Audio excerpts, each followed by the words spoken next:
Big time. Tune in, tune in, tune in, tune in.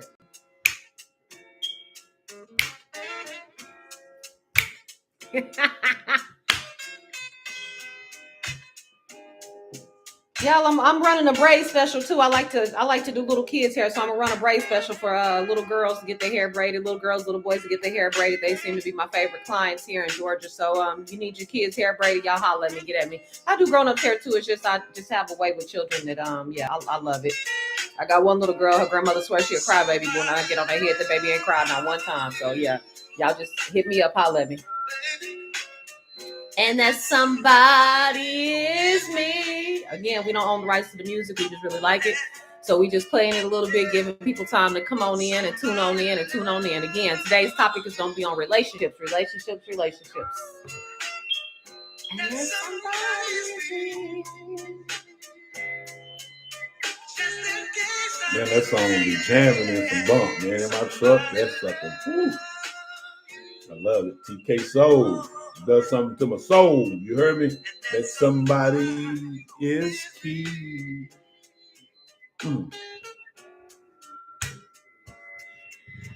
All right. So again, as we stated, today's topic is going to be on relationships. And just to kind of kick it off, in this relationship that we have. Before you kick it off, can we just give all praises and blessings unto the Most High, giving us the courage and the knowledge and the wisdom and the understanding to be able to have this platform and be able to speak on this platform and be able to touch our audience in the way that he would have us to touch them. Because without him, nothing would be possible. And with him, everything is possible. Amen. Now, with that being said, we're touching on relationships today. We talking about relationships, and as y'all know, this is our relationship, and this is how we do our ship. We don't expect nobody else to run their ship the way we run our ship, but the way that we have ran our ship has been successful for us. Amen. And one of the things that I feel like makes our relationship so powerful and so strong is our communication and how we talk to each other about every and anything, and how we really don't have any secrets from one another. Coming into the relationship, all the time we spent with each other, we kind of opened up to one another. And when me and this guy met, we came to the conclusion we was tired of the games. We didn't want no more games. We didn't want no more fuddy-dud. We was tired of all of that. We had been around the block as many times as we wanted to spin the block. And so when we got with each other, it was kind of like he was my place of comfort. He was my place. He was my place of peace, if you will. And so it made it easy to open up to him and talk to him, just because not only did I pay attention to what he was going through, I also paid attention to his actions and his words and the way that he handled himself and the way that he handled his children, the way that he handled his family. And it was just something about him that just made it just so easy for me to be able to talk to him. Well, thank you, baby. I appreciate that. And it also, for me, it was just that you were so attentive to my needs, and you understood that I was broken. You understood that I needed a safe space, and I appreciate you for providing that safe space and allowing me just to be me in this relationship, and always communicating with me, because you felt the hurt and the pain that I had been through. And I also I share that hurt and pain that you had been through. So we were very open in the beginning. We didn't conceal anything. And I think that's what made for us to have a better relationship and for us to stay strong and keep moving, And it was just a fabulous thing to come into contact with you and be able to be a grown, vulnerable man, and you accept that and not try to change me, and I just love it. I love you. I love the things that you do and how you help me heal through my brokenness to be this strong and able-bodied man, to not hide and be cowardly about my feelings. Okay. And when you say broken, you've used that phrase more than one time. And I really feel like us as humans, a lot of us are broken, and so when you get into a relationship or when you get into a situation where you and somebody are talking, all of us are broken. Honestly, we all have different things that have happened to us in our past.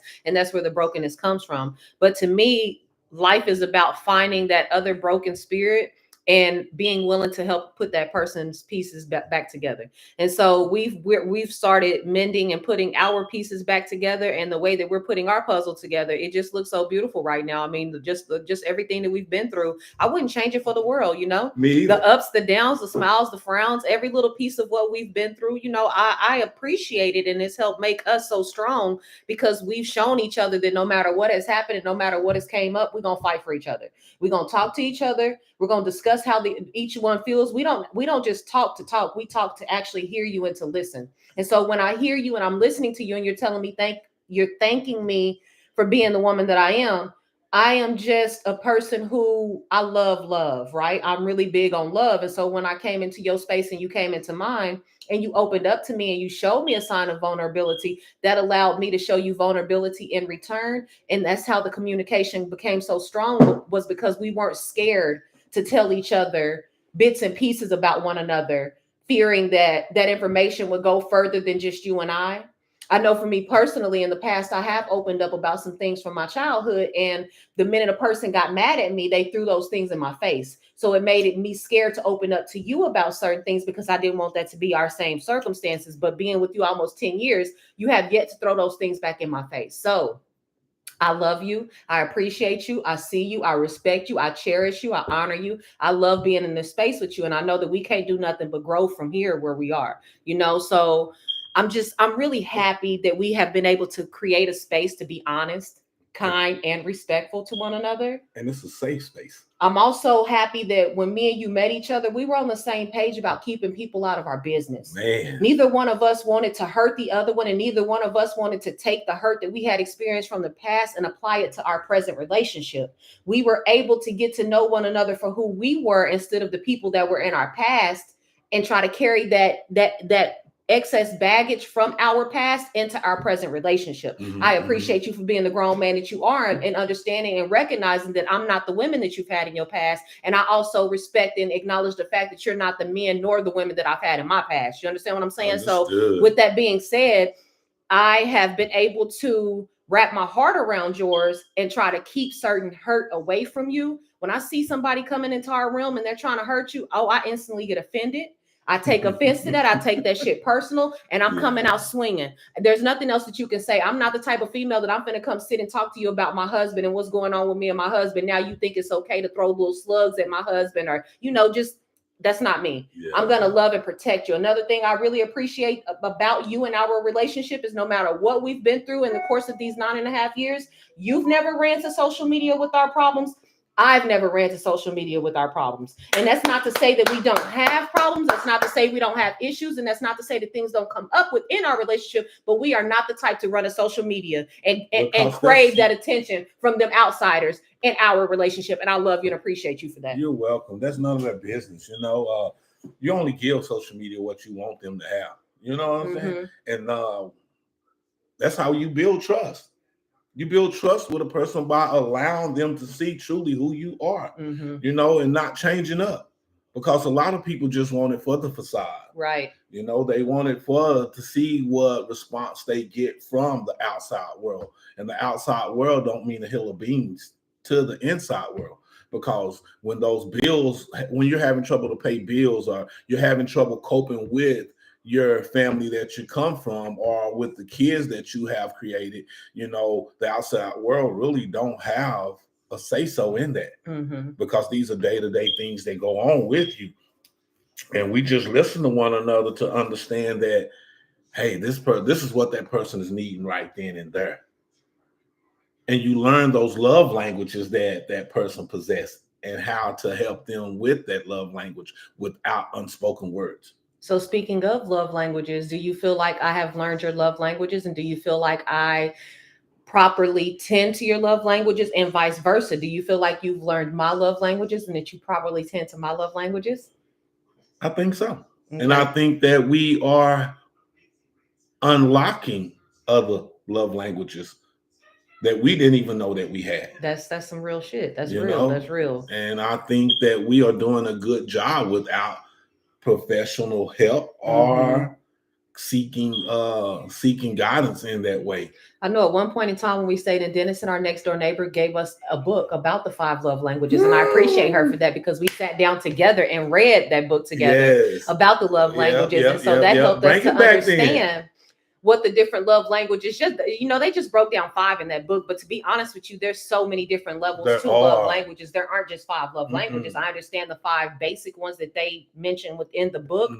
But to be a human being and to love somebody and to get to know somebody intimately, you realize that there's so many more than 5 love languages that a person can possess. There are thousands. Right. And so, certain people's are physical touch. Some people's are gifts. Other people's are, just acknowledgement. Cooking, you know what I'm saying? Food. Whatever it may be, I feel like we pay attention to each other in those areas to where I have studied you. I study you from day in and day out, from the time we go to bed to the time we wake up, how you move, how you sleep, how you move in your sleep. When you wake up, what you gonna do? I can set my clock by you. Literally, you are so organized. You're so meticulous. Like, I can set my clock by you. And I love the fact that you're so dependable. I don't have to worry about you switching up on me. That's not something I foresee in my future, you switching up on me. Okay. All I see is us opening up to each other even more. And like you said, unlocking different levels to love. And I look forward to this journey with you. I look forward to this with you. So with you saying that, how could you help someone that would ask you, how do you keep your husband happy? How do you not get so angry with your husband to where you want to step out or you want to involve someone outside of your marriage? I've had more than one female. If I'm keeping it real and I'm being candid, I've had more than one female come to me for relationship advice. And the first piece of advice that I offer to that female is that you honestly need to talk to your mate. You need to talk to your husband. You need to talk to your girlfriend. You need to talk to your wife. You need to talk to whoever that other person is that you are sharing that life with. That's honestly who you have to communicate with, because that person is going to tell you what they want. That person is going to tell you how to love them. That person is going to tell you what makes them angry. And if you're paying attention, you don't even have to ask them. You just pay attention to what's going on in life and their different body languages. I mean, you know what I'm saying? You pay attention to body language and you can understand and know that person. But I really love being somebody who women can come to for that advice, or that they trust to come to for that advice, because not everybody's in that space, right? So like I said, the first piece of advice I've always offered is just, you have to talk to your mate. Because better than I can give you the advice, if you go to your mate can tell you some things that I don't know. You're only going to tell me things from your perspective and from your side. But if you go talk to your lover or your mate, that mate is going to tell you exactly what it is that's frustrating them, that makes them angry, that makes them tick, make them want to leave home and not come back. You know what I'm saying? So that's the first piece of advice that I really offer, is just, talk to your mate. So with you saying that, when you and I got together, me and your mom had a conversation, and your mom was like, you are a lot older than my daughter. And your mom also says, don't hurt my daughter. And I let your mom know right then and there is that I'm not looking to hurt your daughter, and I love myself and I respect myself. So you don't have to worry about me disrespecting your daughter. And she was like, whoa, it took her for a loop, because she hadn't heard that before, coming from, I guess, somebody had dated you or whomever, however that went. But that's the honest to God truth. When a man knows how to respect himself, he is definitely going to respect his wife. What I love more than the words that you and my mom had was your action behind what you told her. It wasn't even about the words. And even if you didn't say those words to her, it's about your actions and your everyday way of how you wake up and be a man, how you wake up and be accountable, how you wake up and be masculine, how protective you are, how much of a go-getter you are. Once again, how organized you are, how meticulous you are. For me, that's what it was, is more so your action than your words. Because a set of lips will say anything. And we all know that a set of lips will say anything. But if you got the action to go with what you're saying, to me, that's way more powerful than what you're telling me. I can rely on your actions. I can depend on your actions. I can depend on you as every piece of you. You're dependable. You're reliable. You're not a liar. You're not a sneaky person. You see what I'm saying? So with that being said, I don't have to worry about what's going on behind closed doors, because you're going to come tell me. So that means when I say stop me when I start lying, you're not a liar. I don't do a whole bunch of lying. You're not a liar. And shit, I can attest to that shit. You're not a liar. And everybody lies, y'all. All human beings lie. Don't get me wrong. I'm not saying that. But what I'm saying is that once you finally find somebody that stands on their word and stand on who they are, I'm not going nowhere. And if this man ever try to leave me, we gonna have a problem. I ain't going nowhere. We gonna have a problem. It's gonna be a big fight because I fought too hard for us to get this far. We have literally fought. We fought too hard. We have fought hard. so much. We've had so many different obstacles and battles since we came into this relationship. Yes. It's unreal. And who would I be to give up? To me, that'd be senseless to fight through everything that we fought through and then give up on each other, or give up on one another. I don't believe in that. I believe in us going the distance. I'm with you for life. I don't care what happens. I'm here. If we're in the canoe together, we gotta be rowing the same way. We run the same way in that boat. We're not going against each other. That way we don't ever capsize. Okay, there you go. That makes a lot of sense. Don't rock the boat too. So why do you feel like communication is so important within a relationship? Because to communicate is to give that person an understanding of how you feel. And how you feel is valid, no matter how no one may portray it or say it. No. And once you communicate with your mate, it allows them to understand you and understand what you need in order to continue on in life and to click. What makes you click, what makes you your wheels go in motion, and just by saying, okay, let's just say this, for example, coming into this relationship, I'm a person that when I go pee, I lift the toilet seat up, I wipe it down, and I instantly put it down. Mm-hmm. You didn't have to get mad at me for leaving the toilet seat up. Not at all. You know what I'm saying? Just being conscientious of what a person may not like. Mm-hmm. Or you didn't have to ask me to pay bills on time. It was just automatically in me to do these things. I didn't have to ask you to protect my mind, body, and soul, because that's just something that's who you are as an individual. You're a protector. You're a protector. You're a provider. You're my confidant. You're my counselor when I need counsel. And I give all that to my grandfather. Lawrence Greer. He showed me without words how to be a man. He showed me how to protect, how to provide, how to be a strong man in a relationship and never waver. Okay. Get up and go take care of your business, son. And he also showed me how to have work money and the money that I made on the side, or hustle money from where I come from, to that's not nobody else's money but yours. My whole paycheck comes to my house when I'm running loads and stuff. That's my pay money. That's how I feed my house. And anything on the side, that's how I'm able to buy shoes, buy clothes, or perhaps go on a vacation or buy a little knickknacks to show my token of love for you. Okay.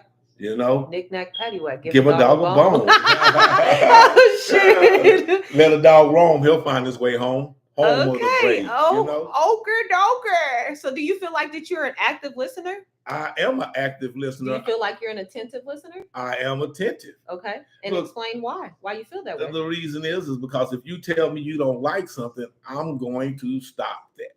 Okay. If you show me, hey, this is what makes me happy, this is what makes me smile, and I listen to that and I pay attention to that, and that's what I do. If you tell me you don't like, let's just say I'm cooking. When I was cooking a lot in the beginning, you told me I didn't like certain spices. Mm-hmm. And when you told me you didn't like certain spices, I didn't keep adding those spices, although I did like them myself. I knew you didn't like them, so I stopped putting those certain spices in your food. If you told me you like your pancakes crusted around the edges and I didn't like my pancakes crusted around the edges, I will make your pancakes crusted around the edges. Right. You know what I'm saying? Definitely. Just showing that this is what you like. Not only are you listening, but you're also being respectful within the manner. You know what I'm saying? That's a sign of respect to a person. If they're telling you certain things that they don't like and you don't implement them, that's a sign of respect, no matter how you cut it. And I just appreciate being in this space with you. You're very respectful. You're a gent in every aspect of the word. You're a gent. I do my best. And we were talking about something the other day, and you was basically saying that you don't really like going on double dates with other couples. You know what I'm saying? Okay. You're the type of person who you open up all my doors. You know what I'm saying? You're very kind. You pull out chairs. You know what I'm saying? You're a man. You're a man in every aspect. Chivalry isn't dead. And so when we were talking about that, can you go into detail a little bit about why you don't like going on double dates with other couples? Because it always turns into a competition. And I don't like competing. Mm-hmm. I like to just have fun. And if you go on a double date, you're competing against the games that you're doing if you go out and play a game. Right. But I'm not out. I open doors. I fix drinks. I fix plates. I'm just a mannerable man. Mm-hmm. And some guys aren't that.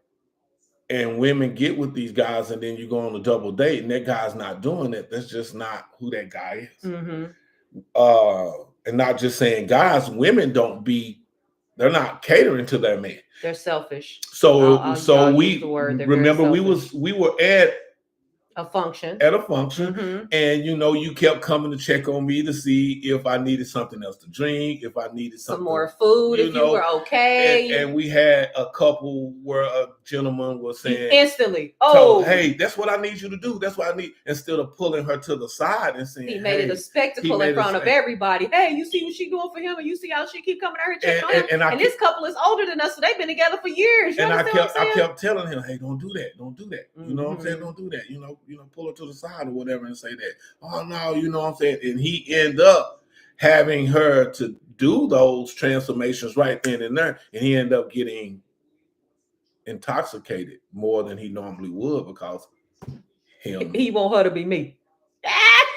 Okay, I wouldn't necessarily say be you, but when I say me, my actions within that day. Yeah. My actions within that day, he was trying to get her to emulate or mirror my actions. So do you remember the conversation that we were having with one person or a couple people? And they was like, man, I couldn't wait to get around y'all just to see how y'all treated each other. I was dead to see how y'all treated each other. And I looked at her like, that's weird because I don't care how other couples treat each other. I don't care how another husband and wife react with one another. So for somebody to express that out their mouths vocally, publicly, mm-hmm. I was dead to get around y'all to see how y'all treated each other. Like, why do you feel like people want to understand or know how we treat one another? I don't know. It's hard. We talked about this, and I just think that people view you how they view themselves. Can you agree to that? Go into detail. Then I can tell you whether or not I can agree with that. They wanted to see if we truly were happy. Okay. They wanted to see if we truly treated each other the way that social media, what we show on social media, if that's how we do. And it's not a facade what we show. We're always happy. We always try to, first and foremost, make ourselves happy in doing what we want to do by being ourselves. Mm-hmm. And then secondly, we try to push each other to be happy for ourselves. Mm-hmm. And so when we get around couples and it's just second nature for us to be generous to one another and be loving and affectionate and be, that lift attentive. Mm-hmm, mm-hmm. And that's just what we do. Baby, you all right. Throughout whatever's going on in the house, whatever we're doing, we tend to come to each other and check on each other. Right. And we be around other couples and they don't do that. Absolutely. This is true. This is true, my friend. This is so true, man. And when that happens, it tend to be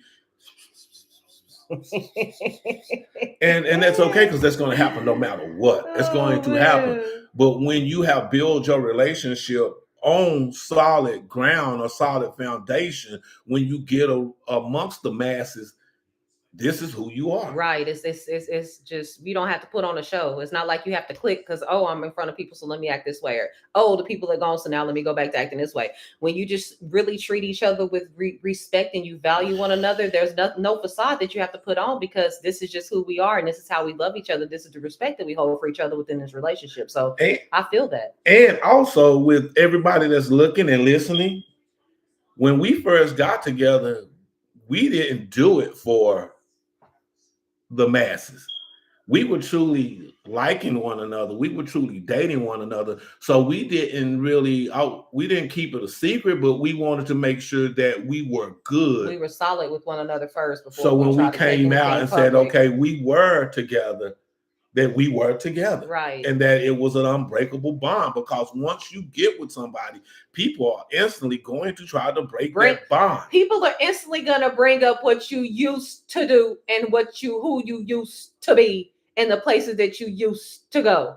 as if we don't already tell each other these things within the dating process of getting to know one another. Hey, this is my past. This is the baggage I come with. This is what I used to do. This is how I used to get money. Blase, blase, blase.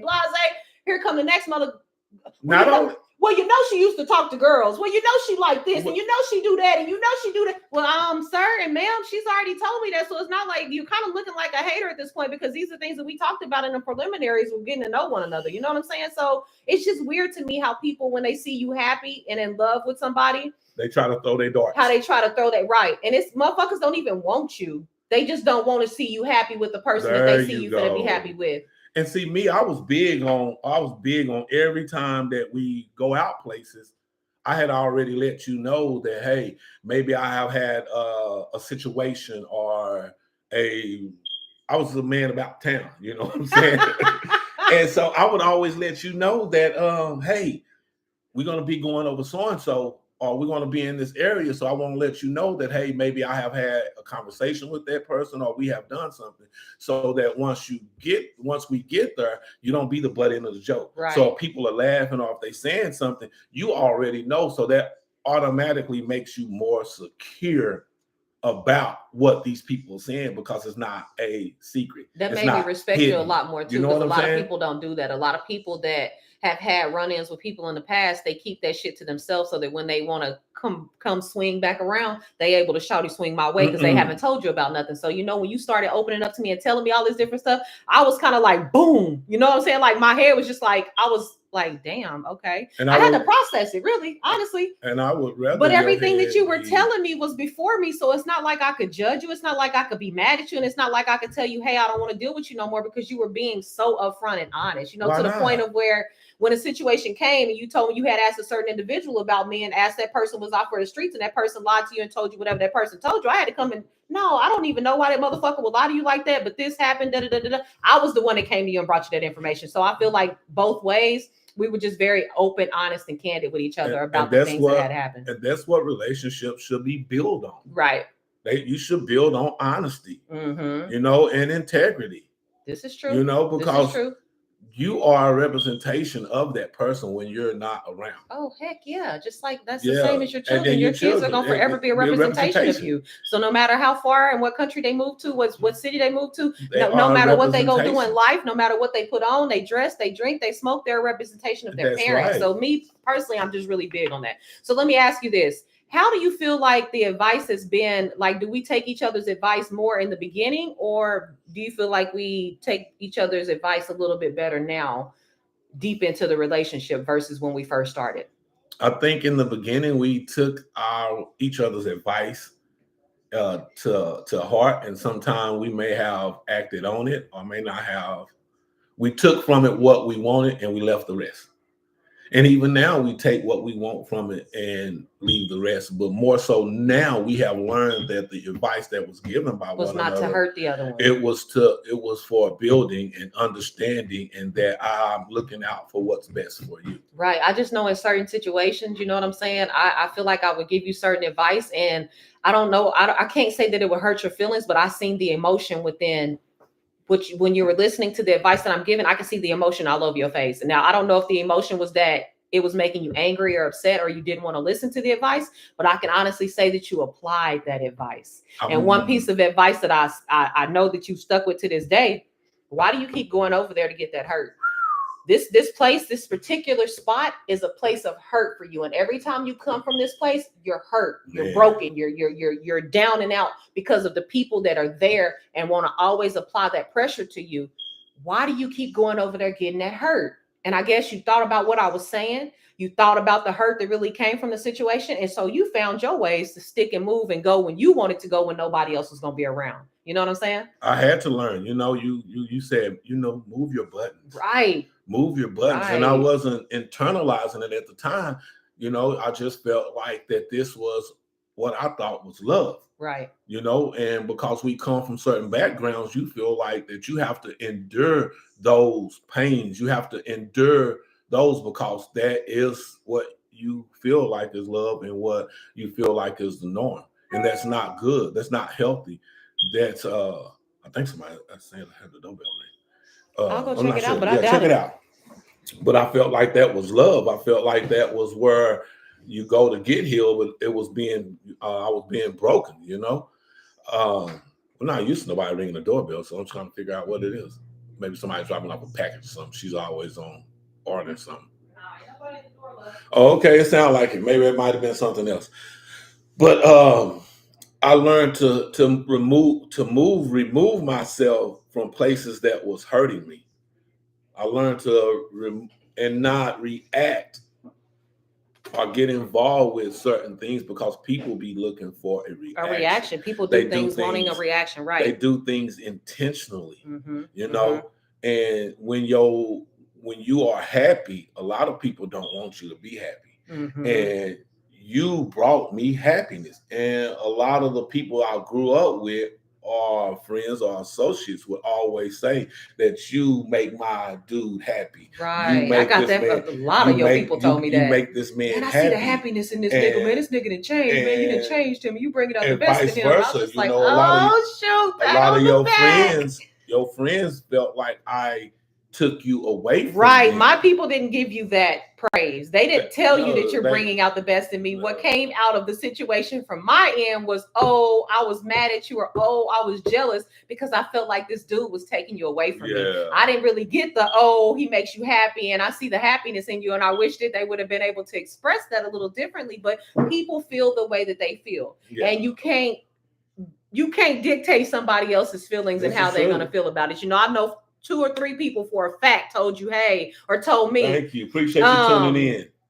Told me or told you. Well, I was just mad because I felt like he was taking you away from me. I was just mad because I felt like he was taking my best friend. Oh, I was just mad because I felt like he was taking my homegirl. You know what I'm saying? And so in reality, you weren't taking me. You were just giving me a happiness. You were just able to bring about a happiness that I had always craved in my life. And so once I got that happiness, I cling to that happiness. And once again, I don't need a whole bunch of people around me. And you've seen that within our dating process. I didn't have to have a whole bunch of homegirls around me. I didn't bring a whole bunch of. In the time that we dated and I stayed where I stayed at on Del Prado, you never seen nobody come knock on my door. And I had stayed there for 6 years. Before I met you, I stayed at that same residence for 6 years.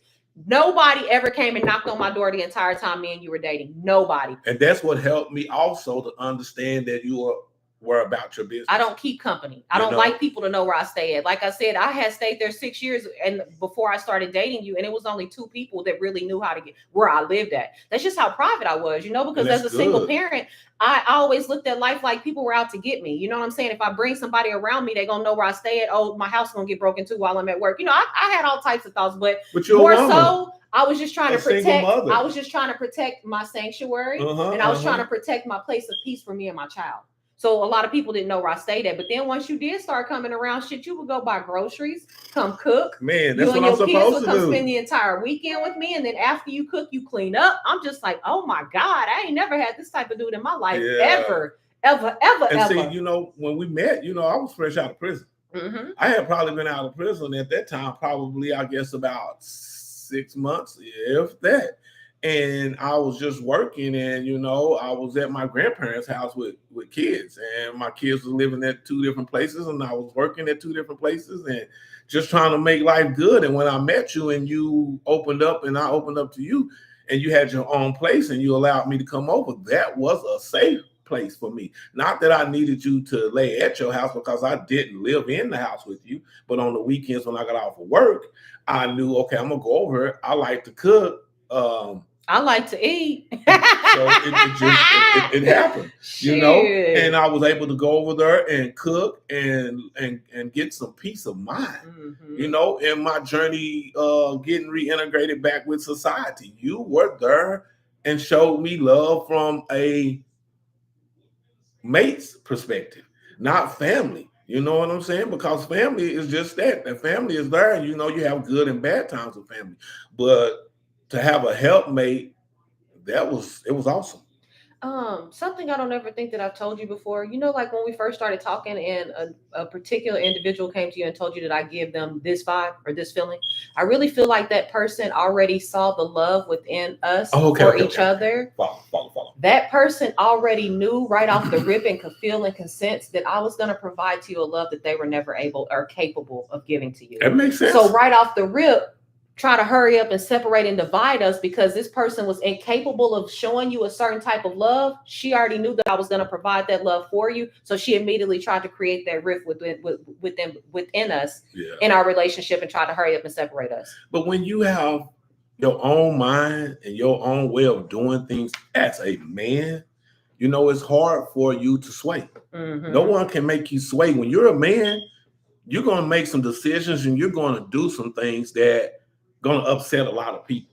As a man, as a father, as a husband, when you are standing in your true masculine design, when you stand on business, it's okay for you to say it. You were standing on business as a man. That you're going to get that. But you're doing what's best for you, not what's best for what the masses would have you to be, you know. And people out there that are fathers, that are single fathers, that are husbands, you know, sometimes us as men, we make decisions in a household that sometimes wives or children don't understand, but you're doing it for the greater good, and then they come back and be like, okay, thank you for doing that. I didn't see that at the time. Mm-hmm. You know, and men have to understand, you got to stand on that business that she just said, you know, because you are the head of the house, or you are on the throne, and you do what's best for the kingdom. Men don't sway. Women do things just to see if they can sway you. And it's not bad. It's not bad for the wife. That's just how women are genetically designed. It's the structure. Because once you start giving in to women and doing the things that women want you to do and how they want you to do it, they lose respect for you. And it's, once again, it's not out of a malicious way. It's just the design of women. So you have to stand solid on your ground and tell your woman, hey, this is the way the cow wants you to catch. Not being overbearing or not being a dictator. It's just that you understand what's best, you know? Do you feel like that I took the time to understand what it was that you needed from a spouse? Yes. Can you give detail a little bit? Well, you understood that I needed love, and you took the time to see what type of love I needed. You wanted to see, you understood that I was broken and that you were trying to help me put the pieces back together. You understood that I needed to be able to talk to somebody and somebody just listen, not listen to give a reaction or give a reply. You understood that I needed some solace in certain places, and you gave me that.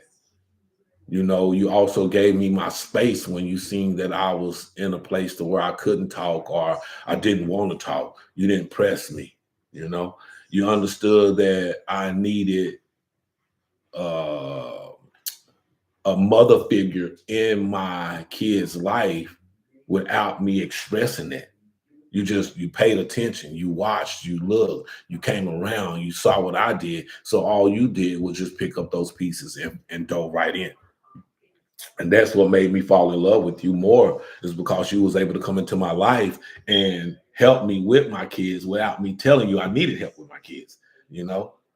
And same for you. I came into your life and was helping with your individual child, and you didn't have to tell me how to be a dad or what she needed and how to be there and find out what really made the child tick, what they like, whether it be like, you know, I knew coming into Deaja's life, which is your child, I knew that she liked the chocolate cake, you know. I learned that she liked chocolate from Starbucks, was chocolate frappuccinos, you know. I learned the child, not just learning you, right, you know, and having conversations with the child, you know, and not just coming in and being oh, I'm your new daddy. No, I had to understand what that child liked. Right. You know, and understand that I not only liked her mother, but I also liked her. Right. You know, and I was able to, you know, pick her up from school or come to, she was doing shot put when we first got together, and also inquire or in band, So I was able to show up and show support out there in the audience and show that I was there not just for mom to take mom out on the weekend, but also there during the middle of the week to be at school functions. Right. And you remember we talked about what it was, because to me, it was because both of us were so used to being that single parent. See, not only the single parent, but what's that word that where you're the custodial? We were the custodial parents. Okay. You were the custodial parent in your situation. I was the custodial parent forever in my situation. So when we came together, it wasn't things that I needed you to tell me, because I was already used to being a mom and I had so much love. So when I came around and I was just paying attention to the things that your children wanted and needed and craved, I talked to them a lot. And in the beginning, your kids opened up to me, 4 different kids, and they opened up to me in 4 different ways. So as they opened up to me and they expressed to me the things that they had always wanted and craved and felt like they needed, I was just filling those voids for those children, being that person that they told me that they needed.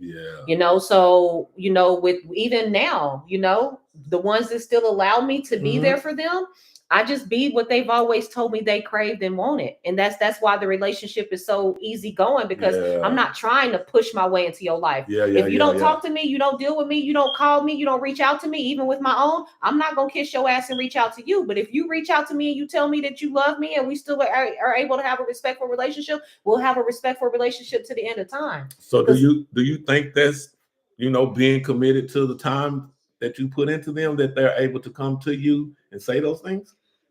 This is the thing about it, because when we first got together, it's like Tyree was the one that came around the most every weekend, no matter what happened. He came.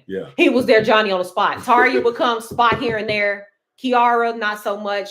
And then Kimera came maybe once, and that was just to get her hair done. But I'm saying, because of the way that Tyree would come with you all the time, that was the first one that allowed me into his life. He was the first one to let me in. He was the first one to talk to me. He was the first one to tell me certain things. And so as it trickled down and I was able to get to know everybody else within their space, I was able to learn them and pay attention to them and listen to them about what it was they needed. Keyshawn played basketball. Keyshawn ran track. Keyshawn did a whole bunch of stuff to where she was active. And so after school, she had a whole bunch of after school shit going on. And I'm in them stands, just like you were there for Deaja. I'm there for your kids. I didn't make excuses. I made shit happen. Made results. I never made excuses. I showed up. She had a basketball function, I'm there for her. She had a track function, I'm there for her. Not only was I there for her, but while they out there on that field, because track was my favorite sport in school, I'm trying to give, she was a part of the relay team. So I'm trying to give the entire relay team some advice as to how to go forward and do certain things. And everybody was, I know. And then after they ran and they lost a couple races and came back, I thought you knew, because this is exactly what I was trying to tell you. You know what I'm saying? But y'all know so much, and y'all, but to answer your question, yes. We have put in a lot of time into this relationship, and the time that we've put in has not gone in vain, because I feel like you truly appreciate me, who I am, and the love that I bring. And I tell you, and not only tell you, but show you all the time as well, that I truly value you, love you, and all of the love that you bring into the situation. So I appreciate it, and I have I've had a female or two tell me, you got to start doing more stuff for yourself. You got to be selfish. You got to do this. And see, that's how you live your life. And that's why your relationship is going in the direction it's going in. I'm not a selfish individual. When I'm in love with somebody and I'm in a relationship with somebody, it's not just about me. It's about me and everybody that's within that falls up under that umbrella. I'm not selfish. I can't be selfish. That's not who I am. So when a motherfucker, you need to think about you more, thinking about y'all is thinking about me. Making y'all stronger is making me strong, because of who I am and what I crave within a unity of a family. You see what I'm saying? Yeah, definitely. I'm with you. So I know, because I don't want to go places without my wife. Right. You know what I'm saying? And I remember one time a couple of my buddies or partners were saying, hey, let's go do a men's trip out in Vegas. And I was like, okay, I'm game, but I'm going to take my wife with me. And she ain't going to hang out with us, but I'm going to have a room to where when we're done at the end of the night or throughout the day when we're doing our own thing, I'm going to my wife. Oh, Duke, I knew you wasn't gonna go. I told them niggas you wasn't gonna go. I told them niggas you wasn't gonna go without. And that's fine, because I told them you wasn't gonna go without her. For me, this is my best friend. You're my best friend. Right. You know what I'm saying? Right. And I trust you with my life. Right. And I'm not coming down on nobody, but we all have friends that do whatever. They don't have a filter. Even if they're married or even if they're in a relationship, they do whatever. And that's fine. I'm not damning nobody because you do what you want to do. We all have free will to do whatever it is we want to do. But as for me, I would rather go and hang out with my wife because I can trust her. Mm-hmm. And that goes back to what we were saying. How do we build trust? We build it trust because we communicate it. And communication helps build trust. Right. And not only did we communicate, we showed action to one another. And with that being said, I say this all the time.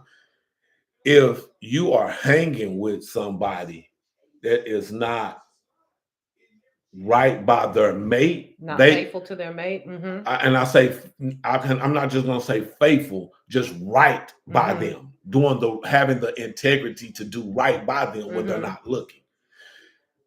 Then I know that I can't depend on you to do right by me. Right. And you've always said that from the beginning of this relationship. Like if certain homeboys cheat on their wives or certain people cheat on their wives, you didn't want no relationship with them and you don't want to be close to them. And I was like, why? You was like, shit, if they cheating on their wife, you know, if they're gonna do me wrong. I can't trust them. If I can't trust them to do right by their wife, I can't trust them to do right by me. And if I need to depend on you, you're not dependable because your wife can't depend on you. You know, and also, you know, I've always taken care of my kids. You know, no matter what, even if they didn't want me to be in their life, I was in their life. You know, I made sure to be that pillar in their realm. Right. And with that being said, you know, if a man won't take care of his child, how can he still be that friend to me? I'm not judgmental. You know, I'm just observant of what's going on. Right. I'm observing. Like we all should be as human beings. We observe what is going on around us. You know, and so I didn't learn a lot of this till the older I got. And once you get older, you start paying attention because you don't have no more time to waste. Right. You have time to build. You have time to organize. You have time to make relationships, business, and friendships. If you don't have if you don't have good character, then why am I around you? I'm wasting time. The old school saying is this: show me your friends, I'll tell you who you are. Ooh, I didn't get that as a kid. Right. You know, I didn't understand that. Right. And a lot of us don't. And right now we hang around. And when I say we, just certain people, male or female.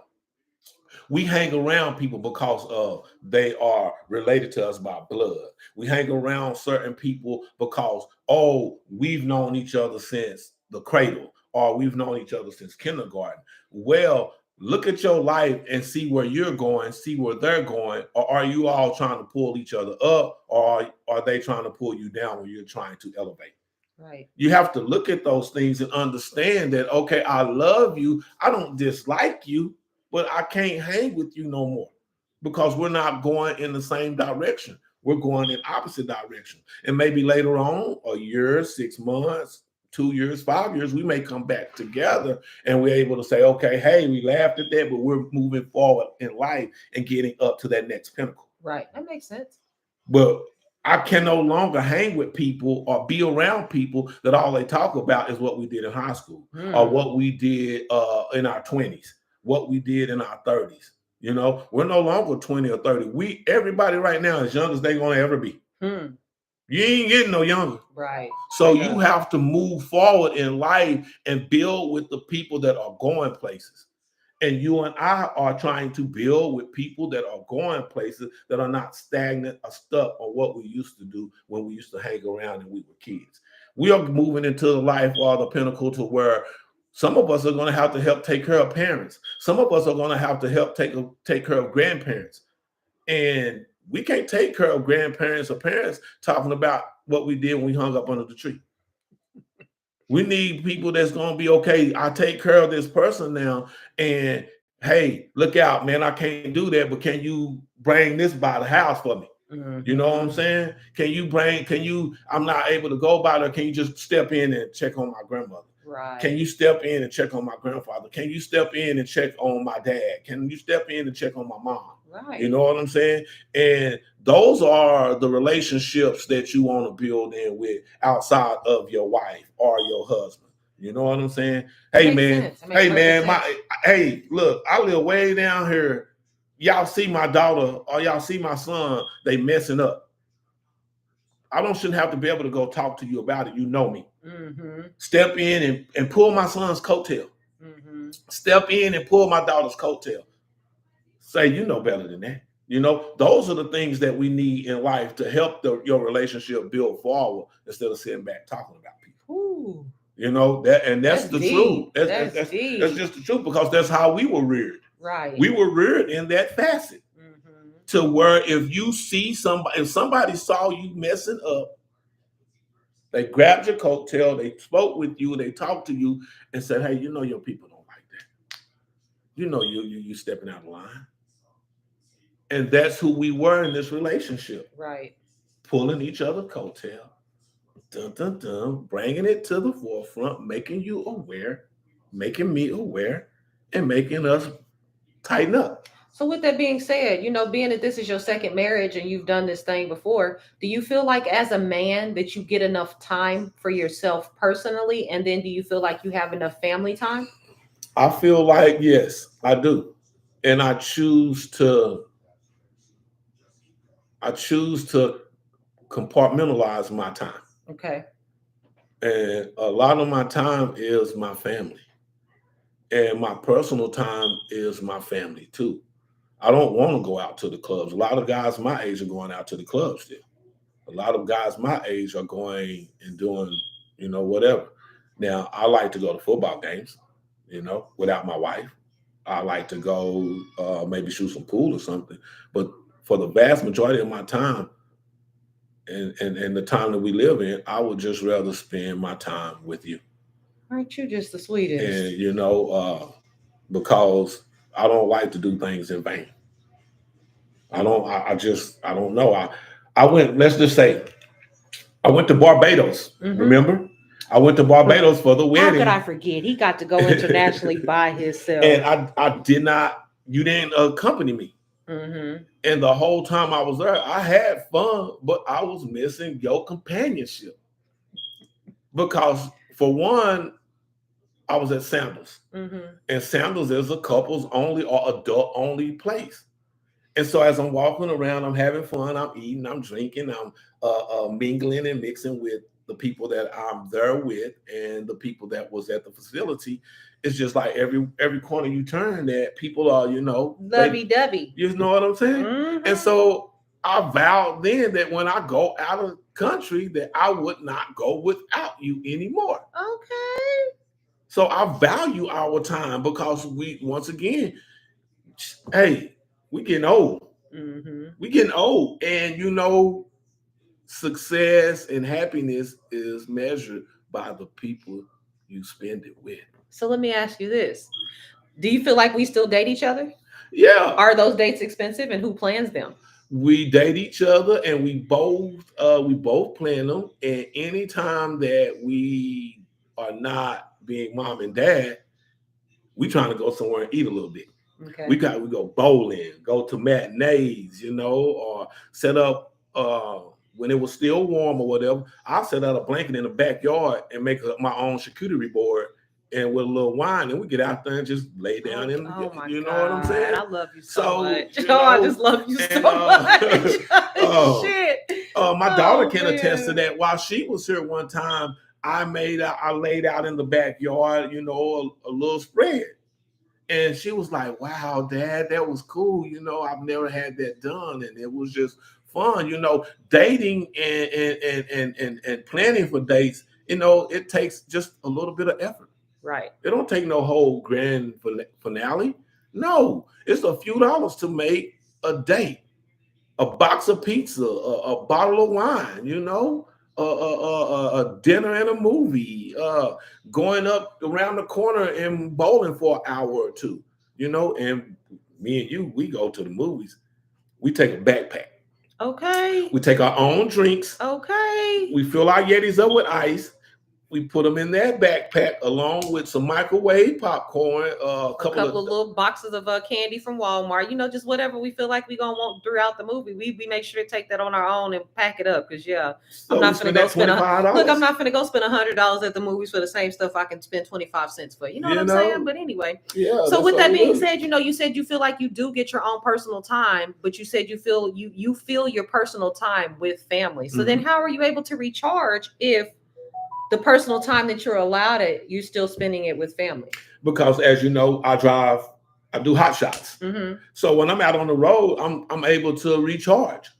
I'm able to listen to self-help documentaries. I'm able to pray. I'm able to talk to myself and answer myself. I'm able to think about what I'm going to do next. I'm able to read certain books. I'm able to read certain listen to certain music. And then by the time I come back home, you have missed me some. I have missed you some. I have missed you a lot. My child or our child have missed me. Right. You know what I'm saying? So, and then that gives you time to do whatever it is you want to do for them 8 hours a day before Willow makes it back home from school. So I get that recharge time and get that planning time. So when I do come back home, I'm able to date you. Okay. You better say that then, Seagraves. Shit. Oh, man, you done got real deep on me. Oh. So, you know that we're a family that loves to travel, right? So who plans most of the trips and what do you like to do when you do this family traveling? When I plan, I plan. When I plan, I make it everything. All you have to do is pack your bag. We pick the spot maybe together or whatever. Or sometimes we just say, okay, this is where we're going. The last trip I planned with us was what was it? The first trip to Jamaica, I believe. No, the second trip. I was going to say you a hot lie because I planned the first one. Because it was your birthday. Right. Yeah, I had to think about that. Like, he is not going to take this away from me. No, okay. No, I planned that first. Let me say that you're for that when we went to Cancun. I planned that whole trip. The Governor's Suite? The Governor's Suite. I planned the whole trip. From the flights to the place we were staying, the things we were going to do, where we ate, even renting a car driving down to Tulum. I planned it all. And all you had to do was sit back and just be a passenger. So when I put together the vacations, do you feel like I do a good job planning, or do you feel like you still have to step in and put your little tweaks on it? Let me just be honest. I have to step in sometime, you know.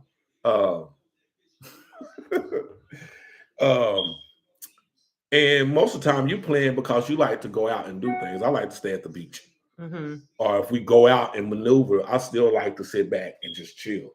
You know, I like to be a beach bum.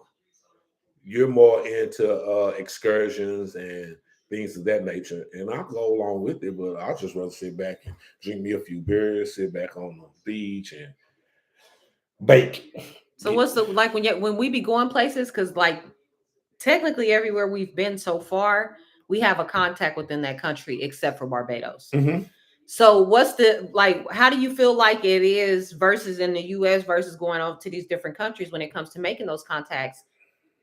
What's your strategy, or do you even have a strategy when it comes to making these contacts and getting to know these people in these different countries? There's no strategy. Okay, so what are you doing, and how are you so easily able to befriend these people? I'm just me, you know. I just talk to people. You know, you want to know what they do. You know, you want to know what they eat, and you know, as you're talking to people, people just gravitate to you, just like you are in the States. Same thing is over there. If you're easily approachable, then people will approach you. Okay, that makes sense. If you are a people person, you just go up and talk to them, no matter if y'all have a language barrier or whatever. You know, you meet people, you talk, and you get a feel for one another. So everywhere I've been or we've been, you know, we talk to people and people just automatically, okay, we have find a connect. So it's not hard at all, you know. I'm a genuine person, and I'm not just tooting my own horn. I'm a genuine person, and people genuinely gravitate to me or I gravitate to them, and you build a bond. And then it Understood. becomes unbreakable. Everywhere we've been, even the second time around the Barbados, I have a contact now. Okay. But Okay. everywhere we go, when we go back, that's why we go back multiple times, because people have welcomed us into their home. Facts. We have been welcomed to meet their Families and significant stuff, and others, their aunties and uncles, baby. We done met so many aunties and uncles. grandmamas. We done met so many aunties and uncles. It's unreal. You But know? yeah, we're part of the family now. So shoot, a big boss. When I come around, this big boss. What's going on, big boss? Hey. I adore the respect you get from other people. But anyway, so moving right along. So you've been a parent for 30 years now, right? So do you feel like that you have the same parenting skills from 30 years ago? And are you still passing those ways down to your 7-year-old? Or do you feel like you've changed it up along the way? Do you feel like you're still the same father? Do you feel like you show favoritism within your children? Give me some little pointers about parenting when it comes to you being a dad. I've never showed favoritism. When one got, they all got, except for like on their own birthday. When birthdays came around, the birthday person, it was about them. And so being that I have a set of twins, then it was always a double for the twins, But throughout the year, all year long, when it was like school shopping, I tried to make sure that everybody got the same amount of clothes, everybody got the same amount of shoes, everybody got the same amount of time. Now, did I treat each person differently? Yes. I didn't treat everybody the same. I treated each individual according to their needs and their wants, their personalities. I also I was strict about A's and B's, because that's how it was for me. Go do your work. You don't got too many things to do. So when children would bring home straight A's, they would get a certain reward. They brought A's and B's, they would get a certain reward. If you brought anything less than the B, you're going to get a discipline or reprimanded and help to be building those shortcomings or those lack thereof, build that up, but you didn't get anything. Understood. So what about you? How did you do it? Because you just had one child. Well, for 13 years, I was a single parent. And so I just did the best that I could, the first time around. I feel like I spoiled her. I feel like I gave her everything I thought that she wanted before she can even ask. If we just had little conversations and she would just bring stuff up, I buy it. I kept her in the best shoes and clothes. And sometimes that put a rift in between me and my mom, because my mom felt like, oh, you spoil her too much, and oh, you buy her expensive stuff, and oh, kids are going to outgrow that. So why are you doing all of that? So in retrospect, now put it down to Willow. I have help with Willow. So with Diaja, I had to do everything on my own. I had to make the decisions all by myself. With Willow, I have help. So I have to respect the way that you parent, and I have to respect your values and morals when it comes to having a child as well. So it's completely different. It's on two different ends of the spectrum of the world. With Diaja, we celebrated every holiday. We kicked it on every holiday. With Willow, we're teaching Willow the truth about holidays, and we don't celebrate those holidays yet. We teach her the real meaning behind those holidays. So it's like night and day. Yeah. Even the children themselves, they're like night and day. They are so different. Yeah. They can't be no more different. Diaja's so nonchalant. She's an introvert. She's to herself. She's quiet. You know what I'm saying? She made the best of grades. Diaja's a brain. She's so smart. You know what I'm saying? And she told me straight up one time, I was trying to put her, I kept her in sports. And so it was rolling around to start a whole nother sport. And she just came to me, hey, mama, I'm not like you. I know you call me mini-me, but I'm not like you. I don't like sports. I'd rather you put me in something academic. So when she told me that, she expressed it out of her mouth. I was able to go and put her in academic things. Willow, on the other hand, Willow wants to participate in every sport there is. Everything. She's outgoing. She always wants to she makes a friend everywhere she goes. Yeah. They're night and day. Yeah. So I treated them differently. No. I don't take anything bad from the different treatment, because once again, I stated I was a single parent doing the best I could with my first, and with my second, I have help. So of course it looks different. And it may look different to my child. It's a different time. It may look like to my oldest child that I treat my younger child different, but really and honestly, there's no difference in the treatment. I love them just the same. I don't have a favorite kid. Yeah. I love a child according to who they are and their personalities and their wants and their needs. Once again, if my child opens up to me and tells me certain things and allow me to be there for her, I'm there for her 1,000%. But if she pushes me away, then I'm just going, retreat and just come back around when she makes it accessible for me to come back around. Let me say this though, when you first had your child, that early, when you say you was 20? I was 22, 21, 22. So at 21, 22, you're not. I was a kid. I was a kid raising a kid. You're not just raising the kid, you're raising yourself, and you're going through life trying to do the best for you and best for the child at the same time. Right. Me being married the first time so young, we were trying to do the best for the children and the best for ourselves at raising ourselves and raising one another at the time. So, and that was a different time. Right. And you go through hiccups and you go through whatever it is you went through. And that's why I don't think that my first marriage was a mistake. I don't think bad about it where I used to at first because I was going through those emotions. But when you get older and understand that it was just teaching you about life. And so now that me and you have this child together, do I raise her the same way to certain extents? Yeah, I'm still stern. I still expect you to have integrity as a child. I still expect you to bring in good grades. I still have those same morals and those same values, but those same tactics don't work anymore. They don't work. At all. You have to have you have to have some different tactics now. And one thing about it in this relationship is that we paddle the same way, and so that helps with rearing a willow. And we both talk about it when she's not around. Where as far as the first relationship, sometimes we didn't see eye to eye about it, and it was displayed amongst the kids. So it made the kids have to pick and choose, And so then they did what was normal to a kid is do that. Go to mom, go to dad when mom says no or dad says no. Or if dad says yes, mom says yes. So now with that, we understand, because you and I both, we've understand to keep it at a happy medium. And that we agree on what we should do for the child, and never let the child try to like both ends to the middle. Right. So I think we do a good job, and I think that helps us that we both talk about it, once again, communicate about it, and make sure that we doing what's best for the child and not what's best for our own egos. Okay. Makes sense. Makes perfect sense. Well, we've hit on every topic that we needed to discuss. Hit on it. We've talked that talk. Seagraves. We definitely got a chance to talk that talk. And I just appreciate everybody that has tuned in. And I would ask that y'all, if y'all haven't already, go to our YouTube page and subscribe to Seagraves Says.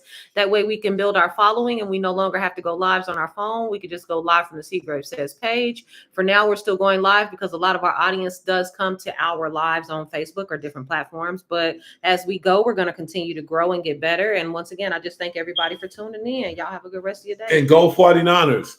Thank you. Big time. Love it. Yeah, I ended my stream before you hit that shit.